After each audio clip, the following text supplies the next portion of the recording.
The live TV, सच सबसे आगे। दोस्तों, लोकसभा जो है वो चिंता का विषय बनता जा रहा है। लोकसभा के चुनाव बीजेपी के लिए आने वाले जो कुछ महीने में होने वाले हैं, बार बार जो राज्यों में गठबंधन बीजेपी के टूट रहे हैं और नकली गठबंधन बीजेपी नकली लोगों के साथ कर रही है, चाहे वो शिंदे गुट की शिवसेना हो या फिर अजीत पवार की एनसीपी हो, क्योंकि मेन कैडर जो है वो शरद पवार और उद्धव ठाकरे साहब के पास है। इसलिए बीजेपी की चिंता अब बढ़ती जा रही है। चाहे वो बिहार में गठबंधन टूटना हो, तो अब बीजेपी फिर से कर्नाटक में उस तरह के काम कर रही है जो उसने इससे पहले किए थे। ऐसा आरोप है डीके शिव कुमार जी का। कर्नाटक के उप मुख्यमंत्री महोदय ने सीधा आरोप लगाया है कि बीजेपी ऑपरेशन लोटस को अंजाम देने के लिए कुमारस्वामी जो जेडीएस के हैं, जेडीएस के सबसे बड़े नेता, जेडीएस के साथ मिलकर ऑपरेशन लोटस को अंजाम देने के लिए लगी हुई है और उनकी मीटिंग्स चल रही है। उप मुख्यमंत्री जो हैं कर्नाटक के डीके शिव कुमार, उनका सीधा दावा है कि बीजेपी अपने डर और अपनी बौखलाहट में कर्नाटक की कांग्रेस की सरकार को गिराने की कोशिशें कर रही है, और वो भी दिल्ली या बैंगलोर में नहीं मीटिंग्स चल रही हैं, बल्कि मीटिंग्स किसी और देश में चल रही हैं। उस देश के बारे में मैं आपको बताऊंगा। एएनआई ने जब ब्रेक किया है और लिखा है कि बीजेपी और जेडीएस के नेता जो हैं वो एक पैक्ट करने जा रहे हैं। वो मीटिंग जो है यहाँ पर बैंगलोर में या दिल्ली में नहीं कर सकते हैं, तो उन्होंने विदेश के एक टिकट बुक कराए हैं और जितने भी हमारे दुश्मन हैं वो दोस्त बन गए हैं। मेरे पास पूरी जानकारी है कौन कौन विदेश जाने वाला है कांग्रेस की सरकार को गिराने के लिए। ये आरोप उप मुख्यमंत्री डीके शिव कुमार जी ने लगाए हैं। एएनआई ने इसको लिखा है, दूसरे चैनल्स ने इसको चलाया है, और डीके शिव कुमार जी ने जो कहा है, वो जिस देश के बारे में बात कर रहे हैं कि ये मीटिंग्स अब उस देश में होने जा रही हैं, वो देश है सिंगापुर। डीके शिव कुमार साहब का कहना है कि उनके पास पूरी जानकारी है, सिंगापुर के टिकट्स बुक कराए गए हैं बीजेपी के नेताओं के, जेडीएस के कुमारस्वामी जी और उनके साथियों के, और वहां पर कुछ कांग्रेस के नेताओं से संपर्क करने के प्रयास किए जाने वाले हैं। और वो तमाम चीजें इसलिए हो रही हैं कि कर्नाटक में जो कांग्रेस की सरकार मजबूती के साथ बनी है उसको कहीं ना कहीं हिलाया जाए। ये मामले पहले से भी कहे जा रहे हैं कि कर्नाटक में बीजेपी के लिए लोकसभा अब चिंता का विषय बन गया है। जो पॉलिटिकल जानकार लोग हैं, जो पोलस्टर्स हैं, जो तमाम जानकारी रखते हैं, उनका कहना है कर्नाटक में बीजेपी को लोकसभा का नुकसान हो रहा है, और जहां जहां बीजेपी को लोकसभा को लेकर नुकसान हो रहा है वहीं पर ही उठापटक हो रही है। जैसे बिहार में बीजेपी ने बहुत कोशिश करी, बिहार में बीजेपी का जो गठबंधन टूटा है और जेडीयू, आरजेडी और कांग्रेस का जो गठबंधन बना है, उसने बीजेपी की सीटें बहुत कम प्रोजेक्ट कर दी हैं लोकसभा में, और ये महागठबंधन की सीटें बहुत ज़्यादा दिखाई हैं।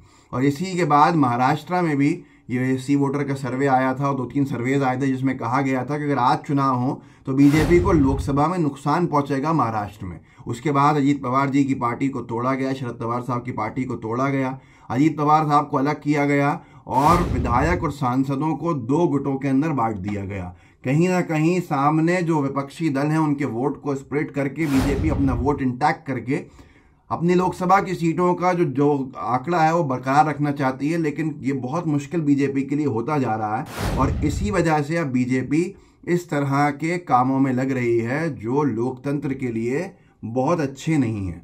जो आरोप लगाया है सुधीर सिंह राजावत ने लिखा है, कर्नाटक के उप मुख्यमंत्री डीके शिव कुमार का बड़ा दावा, कहा बीजेपी और जेडीएस सिंगापुर में गुप्त बैठकें कर कांग्रेस सरकार गिराने की बना रही हैं योजनाएं।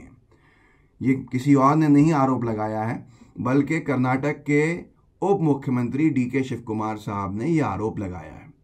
कर्नाटक वो राज्य है जहां पर सबसे पहले ऑपरेशन लोटस को अंजाम दिया गया था और एक बनी बनाई कांग्रेस की सरकार को गिरा दिया गया था। पिछली बार जो सरकार गिरी थी उसमें कुमारस्वामी मुख्यमंत्री थे।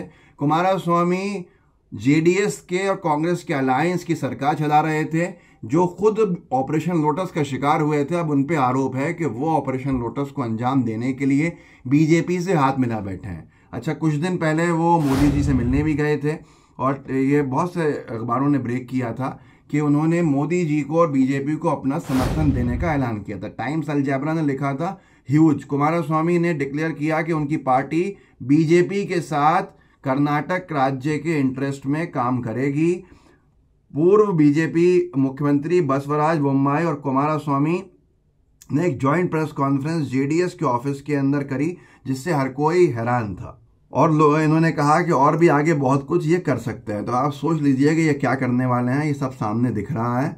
लेकिन डीके शिव कुमार ने एक और बात कही है। उन्होंने कहा, चैलेंज दिया है बीजेपी को और जेडीएस को कि वो उनकी सरकार का, कांग्रेस की सरकार का बाल भी बांका नहीं कर पाएंगे। वो लाख कोशिशें कर लें, सिंगापुर में जाके मीटिंग्स कर लें, या कितने ही अब सिंगापुर के रिजॉर्ट शायद भरने जाने की कोशिशें होंगी, कुछ भी कर लें, लेकिन अब ऐसा कुछ भी नहीं हो पाएगा। ये डीके शिव कुमार जी ने कहा है मीडिया के माध्यम से बीजेपी को कि वो उनकी सरकार, कांग्रेस की सरकार को हिला नहीं पाएंगे। लेकिन दोस्तों, अगर डीके शिव कुमार जी ने बात जो कही है, उस बात के अंदर सच्चाई जो वो कह रहे हैं कि है, अगर उस बात में दम है तो ये बहुत ही बड़ा अपने आप में खुलासा है कि क्या आप संसाधनों की इतनी ज्यादती हो गई है कि दूसरे देश में बैठ के एक भारत के राज्य की जो सरकार है उसको गिराने का कृत्य किया जाने वाला है।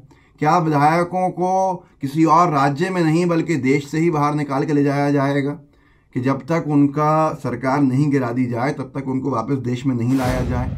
ये हर एक चीज जो है लोकतंत्र के लिए चिंताजनक है, लोकतंत्र की चिंता बढ़ाता है। लोकतंत्र को बचा के रखना क्या अब इतना मुश्किल होता जा रहा है कि किसी भी कीमत पर, किसी भी बहुमत के आंकड़े को क्रॉस करने के बावजूद भी, प्रचंड बहुमत की विपक्षी दल की सरकार के ऊपर भी इस तरह के खतरे के जो बादल हैं वो मंडराते रहेंगे और बीजेपी और उनके समर्थक अपनी चीज़ों से बाज नहीं आएंगे।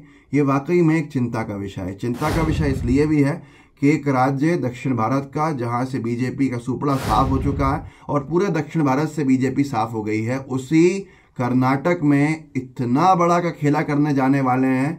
कितने विधायकों के इस्तीफे कराने की सोच रखते होंगे, जो भी है आरोप लगे हैं, स्पष्ट बीजेपी को करना चाहिए। और अगर बीजेपी साफ है तो सामने आके लोगों का कहना है, कहे कि ये सरकार पूरे 5 साल चलेगी और इस सरकार को कुछ भी नहीं होने वाला है, क्योंकि इतना बड़ा बहुमत है। और उसके बाद भी अगर इस तरह की खबरें आ रही हैं, वो भी उप मुख्यमंत्री कर्नाटक के आरोप लगा रहे हैं कि सिंगापुर के टिकट्स बुक कराए गए हैं और उनके पास सबकी जानकारी है किस किस से संपर्क किया जा रहा है, तो वाकई में ये चिंता का विषय है। इस वीडियो को आगे बढ़ाइएगा, लोगों को जागरूक कर सकते हैं, कीजिएगा ज़रूर। जो आपके साथी व्हाट्सएप ग्रुप्स के अंदर जुड़े हों, उन व्हाट्सएप ग्रुप से इसका लिंक जो है कॉपी करके पेस्ट कीजिएगा ताकि लोगों तक और पहुंच सके और हम जागरूकता बढ़ा सकें। लाइव टीवी को सब्सक्राइब भी कीजिए, बेल आइकन भी दबाइए। जय हिंद, जय भारत। द लाइव टीवी, सच सबसे आगे।